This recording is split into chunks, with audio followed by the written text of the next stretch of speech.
بسم اللہ الرحمن الرحیم۔ قربانی اور عرفہ کے روزے کے حوالے سے دو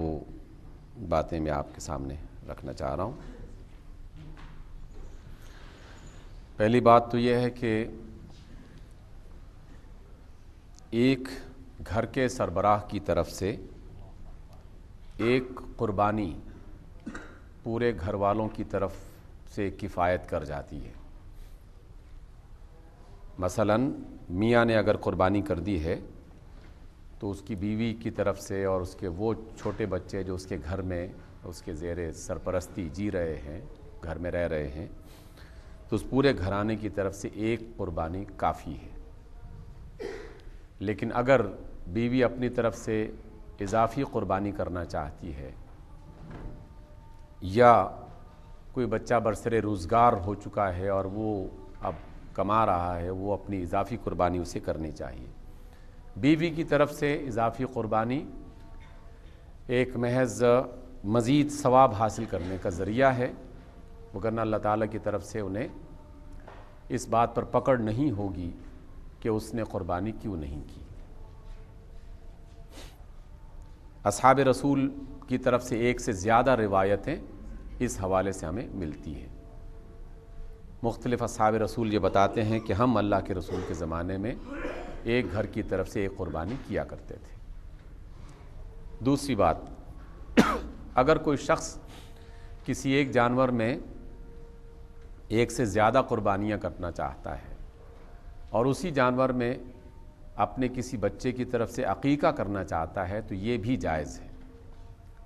اگر ایک قربانی کے جیسے بیل، گائے اور بھینس اور اس طرح کے اس میں 7 چونکہ قربانیاں ہوتی ہیں، تو اگر اس میں وہ اپنے عقیقے کے بچے کی طرف سے کوئی عقیقہ کرنا چاہتا ہے تو وہ عقیقے کی صورت بھی اس میں شامل ہو سکتی ہے، قربانی کا ثواب بھی ملے گا اور عقیقہ بھی ہو سکتا ہے۔ بعض دوستوں نے اس کے بارے میں کسی غلط فہمی کا اظہار کیا کہ کچھ لوگوں نے انہیں اس غلط فہمی میں ڈال دیا ہے کہ عقیقہ ایک الگ جانور ذبح کرنا چاہیے، حالانکہ ایسا کوئی لازمی نہیں ہے۔ جو قربانی کے لیے باقاعدہ ایک الگ جانور ذبح کیا جانا چاہیے تھا، اگر اللہ نے اور اللہ کے رسول نے ایک گائے بھینس میں 7 جانوروں کو اکٹھا کر دیا ہے یا 7 جانوروں کی قربانی کے ثواب کو اکٹھا کر دیا ہے تو اس صورت میں اس کو اختیار کیا جا سکتا ہے۔ تیسری بات یہ ہے کہ آپ میں سے کوئی بھی شخص اگر اپنے کسی بزرگ یا عزیز کی طرف سے قربانی کرنا چاہتا ہے تو اسے پہلے اپنی طرف سے قربانی کرنا ہوگی اور پھر وہ کسی اور کی طرف سے قربانی کر سکتا ہے۔ چوتھی بات یہ ہے کہ جب آپ قربانی کریں گے، انشاءاللہ اس کے بارے میں کچھ مزید جو مسائل ہیں وہ اگلے جمعے میں آپ کے سامنے پیش کیے جائیں گے کہ اسے کس طریقے سے کرنا چاہیے اور اس کے دیگر مصارف اور استعمال کیا ہو سکتے ہیں۔ البتہ عرفہ کے روزے کے حوالے سے ایک بات میں اپنی دانست میں جو صحیح سمجھتا ہوں وہ میں آپ کے سامنے رکھنا چاہتا ہوں۔ آپ میں سے جو شخص اس پر عمل کرنا چاہے وہ کر سکتا ہے۔ دیکھیے، رمضان کے چاند میں تو ایک سے زیادہ باتیں کہی جا سکتی ہیں کہ کسی نے پہلا روزہ شروع کر دیا، کسی نے بعد میں روزہ شروع کر دیا، کسی نے پہلے 29 پورے کر لیے کسی دوسرے ملک میں، کسی دوسرے علاقے میں، دوسرے شخص نے بعد میں 29 پورے کر لیے۔ لیکن عرفات کی عبادت جسے ہم وقوف عرفہ کہتے ہیں، وقوف عرفہ یعنی حاجی حضرات 9 ذی الحج کو سارے کے سارے حاجی حضرات میدان عرفات میں جمع ہوتے ہیں اور صبح سے لے کر شام تک، مغرب تک اللہ کی عبادت کرتے ہیں۔ اس کام کو وقوف عرفہ کہتے ہیں، وقوف عرفہ۔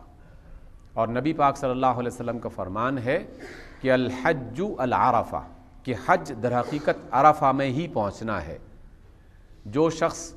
عرفات کے میدان میں نہ پہنچ سکا تو اس کا حج نہیں ہوگا، چاہے وہ منی میں پورے 3 دن گزار لے یا چاہے وہ مکہ میں 10 دن طواف کرتا رہے اور صفا مروہ میں سعی کرتا رہے، اس کا حج نہیں ہوگا۔ حج عرفات میں کھڑا ہونا، چاہے کچھ وقت کے لیے ہی کیوں نہ جانا ہو، تو الحج العرفہ۔ اور اسی نسبت سے یوم عرفہ کا روزہ سنت ہے، یوم عرفہ کا روزہ سنت ہے۔ اور یوم عرفہ پوری دنیا میں ایک ہی مقام پر ہے، کیونکہ جگہ ایک ہی ہے، عرفات کا میدان ہی پوری دنیا میں ایک ہے۔ تو میں نے جو فقہا کی آراء پڑھی، جس میں سب سے بڑی رائے امام اعظم ابو حنیفہ رحمۃ اللہ علیہ کی ہے، اور دیگر اس میں امام مالک بھی شامل ہیں اور بھی بہت سارے ائمہ شامل ہیں۔ اگرچہ ان کا رؤیت ہلال کے حوالے سے بھی یہ فیصلہ ہے کہ اگر دنیا کے کسی خطے میں چاند نظر آ جائے تو اس کی خبر جہاں جہاں پہنچے وہاں کے لوگ اس کو تسلیم کر کے اس کے مطابق اپنی عبادات کو کر سکتے ہیں۔ چلیے، وہ رمضان کے حوالے سے تو ہمارے ہاں اختلاف موجود ہے یا اس کو اختیار کر لیا گیا۔ اب عرفہ کی مجھے سمجھ میں نہیں آتی کہ عرفہ کا روزہ ہم اس روز کیسے رکھ سکتے ہیں جس روز وہاں کے تمام حاجی عید کر رہے ہوں گے، کیونکہ یہاں کے مطابق عرفہ کا روزہ جمعے کو بنتا ہے۔ 9 ذی الحج ہمارے ہاں یوم عرفات نہیں ہوگا۔ یوم عرفات حرم پاک میں عرفات کے میدان میں جمعرات کے دن ہوگا۔ تو اس میں میری تجویز یہ ہے آپ لوگوں سے کہ آپ میں سے جو شخص بھی نفلی روزہ رکھنا چاہے، یہ نفلی روزہ ہے، ظاہر ہے کہ فرضی روزہ نہیں، نفلی روزہ رکھنا چاہے تو اسے جمعرات کو لازماً روزہ رکھنا چاہیے۔ اگر وہ یہ ثواب حاصل کرنا چاہتا ہے، عرفات میں حاجیوں کے ساتھ اپنے آپ کو شریک کرنا چاہتا ہے، تو وہ جمعرات کا روزہ ضرور رکھ لے، اور پھر اس کے بعد اگر وہ جمعے کا روزہ بھی رکھنا چاہے اس مقامی رؤیت ہلال کے اس فیصلے کے مطابق تو جمعے کو بھی رکھ لے۔ لیکن اگر کوئی شخص جمعرات کو عرفہ کا روزہ رکھ لے گا تو میری اپنی دانست میں، آپ اسے مانے یا نہ مانے یہ آپ کا اپنا ذاتی فیصلہ ہوگا، اپنے دل سے پوچھ سکتے ہیں آپ، تو اس کا انشاءاللہ اللہ تعالیٰ کی طرف سے ثواب ضرور میسر ہوگا۔ اس لیے کہ عرفات کا میدان یوم الخمیس یعنی جمعرات کو سجے گا، اور اسی روز اگر ہم ان کے ساتھ یکجہتی کا اظہار کرتے ہوئے روزہ رکھ لیں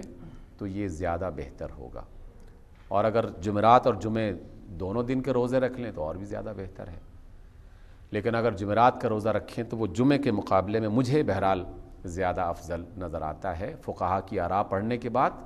اور عرفات کے میدان کو سمجھنے کے بعد۔ تو اس وجہ سے آپ یوم عرفہ کا روزہ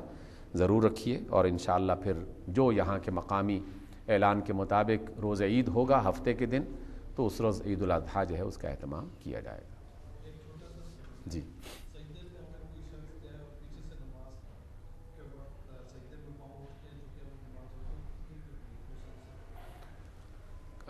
نوجوان نے سوال کیا ہے کہ اگر کوئی شخص سجدے میں جا رہا ہے اور سجدے میں جاتے وقت اس کے پاؤں جو ہیں وہ اٹھ جاتے ہیں اگر، تو کیا اس کی صورت میں اس کی نماز باطل ہو جائے گی یا نماز ٹوٹ جائے گی؟ نہیں، نماز ٹوٹے گی نہیں قطعی طور پر، البتہ بہتر یہی ہے کہ جب آدمی سجدے میں جائے تو وہ اپنے پاؤں کو زمین پر جماتے ہوئے سجدے میں جائے۔ بعض اوقات ایسا ہوتا ہے کہ آدمی جس کنڈیشن میں قیام کی حالت میں ہوتا ہے، جس حالت میں سجدے میں جاتے وقت اسے اپنے پاؤں کو سیدھا کرنا یا اس کو کسی طریقے سے بعض اوقات اٹھانے بٹھانے کی ترتیب بنانے میں کچھ اسے حرکت دینا پڑتی ہے، لیکن بہتر یہی ہے کہ جب آدمی سجدے میں جائے تو اس سے پہلے وہ جو قیام کی حالت میں ہوگا تو قیام کی حالت میں اسی طرح پاؤں جماتے ہوئے سجدہ کرے۔ لیکن اگر کبھی پاؤں اٹھ جائے تو میں نہیں سمجھتا کہ اس میں نماز خراب ہو جائے گی یا نماز باطل ہو جائے گی۔